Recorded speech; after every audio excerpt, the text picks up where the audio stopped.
এই কথাটাই সেই কথা, যে কথা শুনে পুরা হিন্দুস্তান কেঁপে উঠেছিল।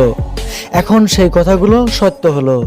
যিনি সানিয়া মির্জাকে শোয়েব মালিকের সাথে বিয়ে করার প্রশ্ন তুলেছিলেন, শোয়েব সানিয়া মির্জাকে ধোঁকা দিয়ে আবারও পাকিস্তানি এক অ্যাক্ট্রেসকে বিয়ে করলেন। আর এই বিয়ে শোয়েবের তৃতীয় বিয়ে। শোয়েবের এই বিয়ে তখনই হয়েছে যখন সানিয়া মির্জাকে ডিভোর্স দিয়েছে বলে নিউজ ভাইরাল হয়। সানিয়া শোয়েবের ডিভোর্স তালাক এখনও হয়েছে কিনা কোনো ধরনের অফিসিয়ালি স্টেটমেন্ট পাওয়া যায়নি। শোয়েবে পাকিস্তানি অ্যাক্ট্রেস সানা জাভেদকে জীবনসাথী বানালেন। শোয়েব নিজেই ইনস্টাগ্রামে বিয়ের ফটো শেয়ার করেছেন।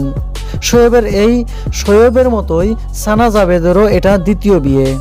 শোয়েব সানিয়া মির্জাকে দূরে রেখে বিয়েটা করেছিলেন।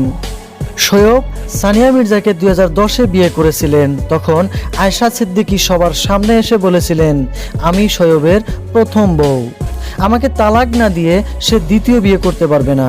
সেই সময় শোয়েব আয়েশার সাথে সমস্ত সম্পর্ক না করে দিয়েছিলেন। যখন মামলা বড় হয়ে যায় তখন আয়েশাকে শোয়েব তালাক দিয়ে দেন। যখন শোয়েবের সাথে সানিয়ার বিয়ে হয়েছিল, ভারতের সাথে তখন পাকিস্তানের খুবই একটা বড় যুদ্ধ হয়েছিল।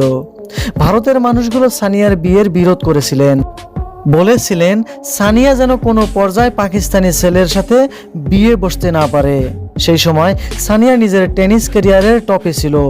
তখন সানিয়া কারো কথা না শুনেই শোয়েবের সাথে বিয়ে বসেন। তখন শোয়েব আর